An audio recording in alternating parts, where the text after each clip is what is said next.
She got all these books in her hands. She's got all these books. And she has read them all. Hey!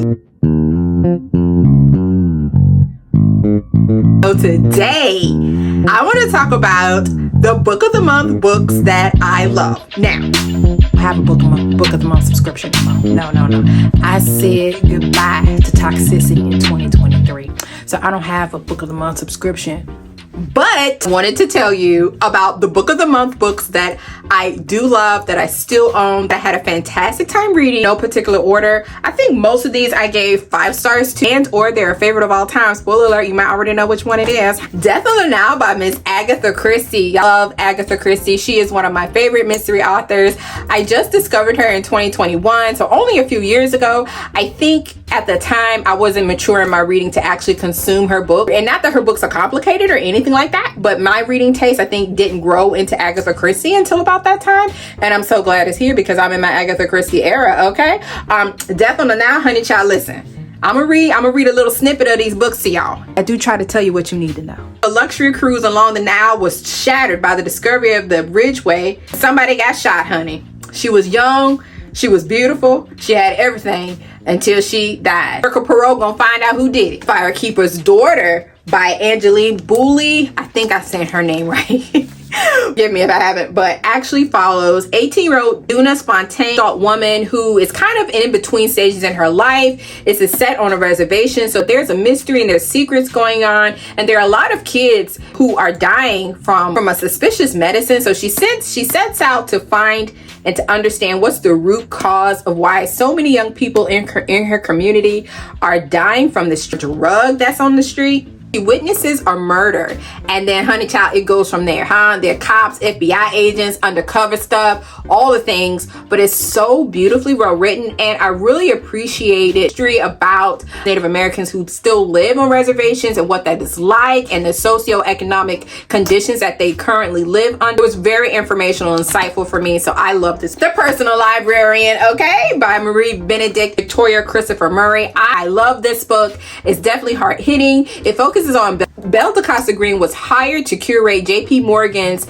expensive art and literary collection, and the J.P. Morgan Library is what it is today because of the work Miss Belle DeCosta Green. But Miss Belle DeCosta Green is passing for white, and so that creates a whole nother tension. She is biracial, and so she goes through a lot of different aspects of that, and I really appreciate all the things that are discussed here about just the time period, about Belle DeCosta Green, and that the fact that she loved to read, she loved art, she came from a well-respected Black family, very educated Black family, and so to see her struggle contending with keeping this secret. Keep in mind the content warnings, there is death, miscarriage, and flashes of infidelity. My Goodreads will be linked in the description. I really do try to be keeping up my Goodreads, but listen, not as hard-hitting as a Toni Morrison or Alice Walker, but I highly recommend this. I love this book. Kitchen Confidential, a memoir and the adventures of the culinary underbelly by Anthony Bourdain.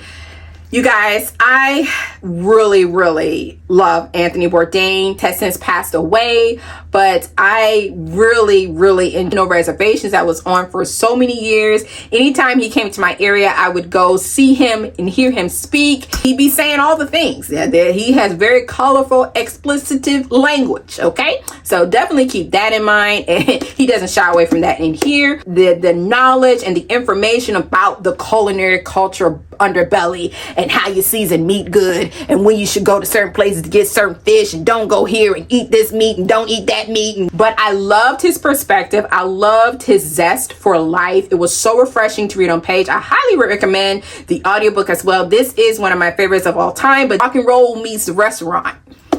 Think that, yeah. Spinning Silver. I mean, who was surprised? Who was surprised? For one of my favorites of all time. You already know I have talked about this book over and over again. Jewish money lenders, and it follows 3 points of view and how these 3 different women use their agency to break free of the things that they have been dealing with and to help and save their families. It's set in the winter time. It has that gothic, romantic, slightly unsettling tone and atmosphere to it, and I loved this book so much. Pachinko by Min Jin Lee. This follows 100 years of family and complex multi-generational stories about families. And there is content for this, for language, some sexual content, and I think there is alludes to a same-sex relationship. I don't really remember, but definitely look up the contents for this. But I really love this book because it explores tradition, it explores faith and family. People can come from one family and live completely different lives among one another and apart from one another. Matriarch of the family makes so many sacrifices, and then the results of that later on in the years to come, the benefit, the disgrace, the pain, the tragedy, and the redemptive quality of the family too. And so I really love this book. I highly recommend. It's one of my favorites. Yeah, Pachinko. Oh, this is a hard hitter right here. Razor Blade Tears by S.A. Cosby. Outback Off Deck. S.A. Cosby is from Virginia, where you at? We out here. This book is hard hitting. So Toni Morrison, Alice Walker scale, it kind of goes past them a little bit. And I have to admit, I was a little nervous about reading this book years ago, but when I read it, I was like, wow.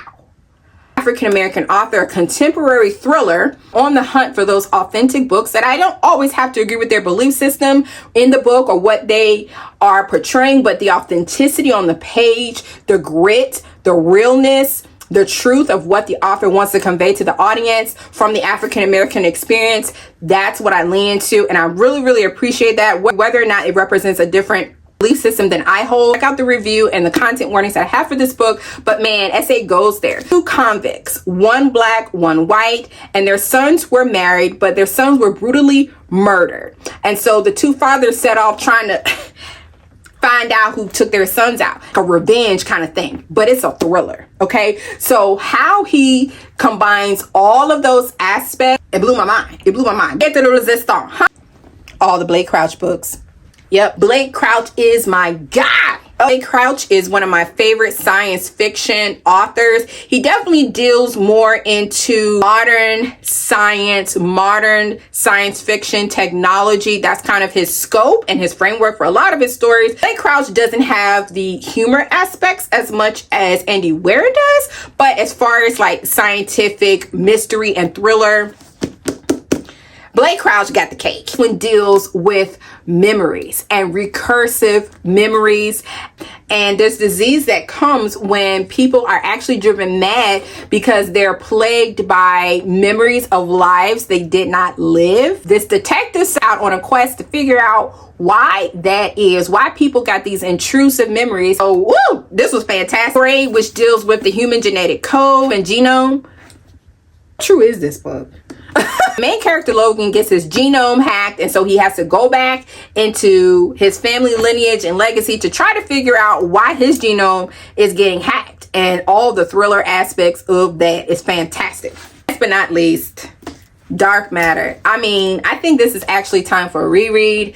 This is still my favorite Blake Crouch that I've read, and I just absolutely love this book. The only thing I could tell you about it: are you happy with your life? Those are the last words Jason Desian hears before the mass abductor knocks him unconscious. Before he awakens to find himself strapped to a gurney surrounded by strangers in hazmat suits. A man Jason's never met smiles down at him and says, "Welcome back, my friend."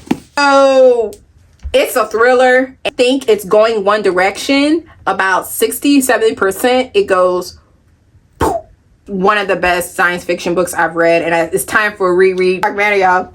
So good, so good, so good. Girl, yeah, So if you read any of these books that I mentioned, or if you have some book of the month books that you think will be a great time for me, leave your recommendations and your comments down below. Thank you so much for watching. Thank you so much for being here. I'll see y'all next time. Bye.